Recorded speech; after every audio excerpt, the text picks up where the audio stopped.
ओम शांति। सुनते हैं आज 7 जनवरी 2025 की साकार मुरली से प्रश्न उत्तर। प्रश्न 1, संगम युगी ब्राह्मण बनने की मुख्य निशानी क्या है? उत्तर, संगम युगी ब्राह्मण बनने की मुख्य निशानी यह है कि वे स्वयं को ब्राह्मण समझते हैं और सतयुग के झाड़ को देखने का अनुभव करते हैं। साथ ही वे अपार खुशी में रहते हैं और अपने ज्ञान का मंथन करते हैं।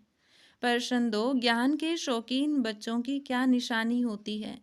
उत्तर, ज्ञान के शौकीन बच्चे आपस में केवल ज्ञान की बातें करते हैं पर चिंतन नहीं करते और एकांत में विचार सागर मंथन करते हैं। प्रश्न 3, बाप के अनुसार मनुष्य को देवता बनने के लिए क्या करना चाहिए?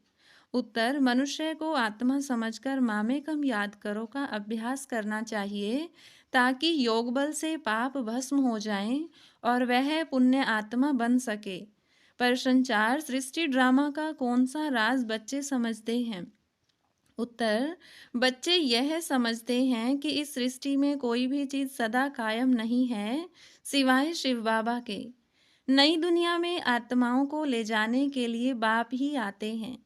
प्रश्न 5, माया से बचने और खुशी बनाए रखने के लिए बाप क्या युक्ति बताते हैं? उत्तर, बाप कहते हैं कि हमें हमेशा स्वयं को आत्मा समझना चाहिए, पावन बनने का अभ्यास करना चाहिए और माया पर जीत पाने के लिए मन मनाभव का स्मरण करना चाहिए। प्रश्न 6, सेवा में उत्कृष्ट बच्चों को कैसे पहचाना जाता है? उत्तर, जो बच्चे सेवा में तत्पर रहते हैं उन्हें सर्विस प्रदर्शनी में अच्छे बच्चों के रूप में चुना जाता है। वे ईश्वरीय मिशन के सच्चे सेवाधारी कहलाते हैं। प्रश्न 7, ब्राह्मण बनने के लिए मुख्य धारणा क्या है? उत्तर, मुख्य धारणा यह है कि हमें एकांत में ज्ञान का चिंतन करना चाहिए, याद की यात्रा में रहकर माया पर जीत पाकर कर्मातीत अवस्था प्राप्त करनी चाहिए। प्रश्न 8, ब्राह्मणों को माया पर जीत पाने के लिए किस बात का अभ्यास करना चाहिए? उत्तर, ब्राह्मणों को आत्मा समझकर मामेकम याद करो का अभ्यास करना चाहिए और अपने चार्ट में सेवा और याद का लेखा जोखा रखना चाहिए। प्रश्न 9, बाप के अनुसार अखंड दानी और परोपकारी बनने का क्या अर्थ है? उत्तर, अखंड दानी और परोपकारी बनने का अर्थ है स्वयं के सुख को दूसरों के सुख में समझना, स्वयं का त्याग कर दूसरों का सहयोग करना और सेवा में सदा तत्पर रहना। प्रश्न 10, शक्ति और स्मृति को बनाए रखने के लिए क्या करना चाहिए? उत्तर, हमें ज्ञान, गुण और धारणा में सागर बनना चाहिए। स्मृति में बिंदु रहकर अपनी शक्तिशाली मनसा से दूसरों को सकाश देना चाहिए।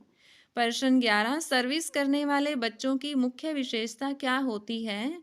उत्तर, सर्विस करने वाले बच्चे सदा खुशी में रहते हैं, निमंत्रण मिलने पर सेवा के लिए तत्पर रहते हैं और ईश्वरीय मिशन को आगे बढ़ाने का प्रयास करते हैं। प्रश्न 12, नर से नारायण बनने की प्रक्रिया को क्या कहते हैं? उत्तर, नर से नारायण बनने की प्रक्रिया को गीता ज्ञान और अमरनाथ की कथा कहते हैं, जिसे बाप स्वयं बच्चों को सिखाते हैं। हर रोज की मुरली से प्रश्न उत्तर सुनने के लिए चैनल को सब्सक्राइब करें और बेल आइकन जरूर दबाएं। वीडियो को दूसरे भाई बहनों के साथ शेयर जरूर करें। ओम शांति।